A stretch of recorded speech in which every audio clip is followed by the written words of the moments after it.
V stredu 11. novembra 2015 sa konalo slávnostné vyhlásenie výsledkov rebríčka Top 10 firiem Trenčianskeho kraja v Trenčíne. Hospodárske noviny ako vyhlasovateľ rebríčka spolu s generálnym partnerom Unicredit, odborným a dátovým partnerom Biznote a odborným partnerom Deloitte posúdili ekonomickú kondíciu spoločnosti v Trenčianskom kraji. V 4 kategóriách veľká výrobná spoločnosť, malá výrobná spoločnosť, veľká obchodná spoločnosť a malá obchodná spoločnosť identifikovali po 10 najzdravších spoločností. Súčasťou vyhlásenia bol aj diskusný panel na tému, aké sú šance na podnikanie v Trenčianskom regióne. Zúčastnil sa ho okrem štátneho tajomníka Ministerstva hospodárstva Slovenskej republiky Rastislava Chovanca aj primátor mesta Trenčín Richard Rybníček. Nie len primátor, ale aj zástupcovia firiem kritizovali štát, ktorý nevytvára dostatočné podmienky pre uľahčenie podnikania. Moje skúsenosti sú v tom,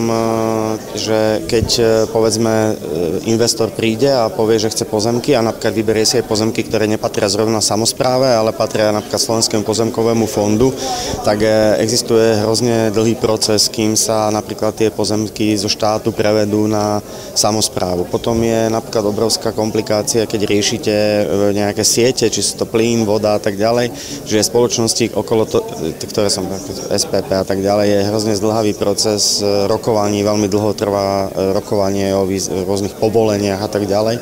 Že si myslím, že by tá flexibilita štátu, či už pri presune pozemkov zo štátu na samosprávu, alebo aj pri napríklad daňovej politike mala byť oveľa efektívnejšia, flexibilnejšia a rýchla, pretože častokrát sa stáva, že tie firmy vám povedia, že máme len rok času na postavenie fabriky, pretože máme zazmluvnených klientov a vy zrazu zistíte, že len rok trvá, kým vybavíte potrebné povolenia, až kým môžu začať stavať. Takže častokrát je to veľmi, veľmi zložité a dlho to trvá. Riaditeľ pre stredné a veľké firmy Unicredit František Doležal predložil štatistiky, kde Trenčiansky región patrí medzi najpriemyselnejšie a zároveň bohatšie regióny Slovenska. Ja si myslím, že Trenčiansky kraj je na tom veľmi dobre, pretože vzdialenosť od vlastne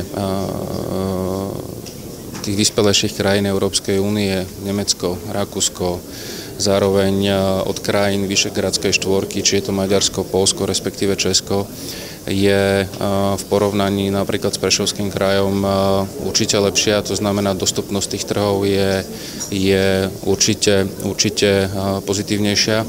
A toto všetko napomáha tomu podnikaniu v rámci Trenčína. Určite to je v každom prípade infraštruktúra, ktorá je alfa a omegou. To znamená, pokiaľ sem ten zahraničný investor alebo aj lokálny podnikateľ príde, založí tu nejakú spoločnosť, začne tu podnikať a pokiaľ má záujem exportovať svoje výrobky alebo služby do zahraničia, tá dostupnosť, tá infraštruktúra je veľmi dôležitá. Trenčianska spoločnosť Linde Material Handling Slovenská republika SRO, ktorá si odniesla certifikát za prvé miesto, podniká v našom meste 23 rokov.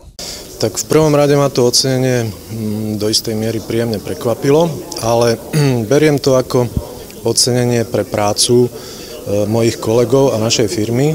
Je to vlastne prvé miesto z hľadiska zdravia firmy, ekonomického zdravia, čo svedčí o tom, že máme v spoločnosti dobre nastavené tie interné procesy a fungovanie v rámci toho nášho obchodného prostredia.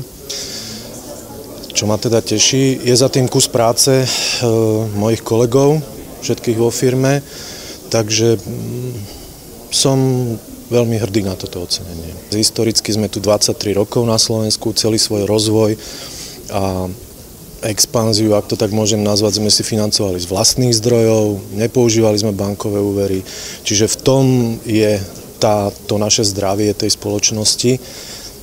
No a čo sa týka podnikania v Trenčíne a v kraji, my sme radi, že sme vlastne v centre alebo v ťažisku takého toho ekonomického regiónu Slovenska, ktorý je, povedzme si, od Bratislavy po Žilinu v súčasných podmienkach.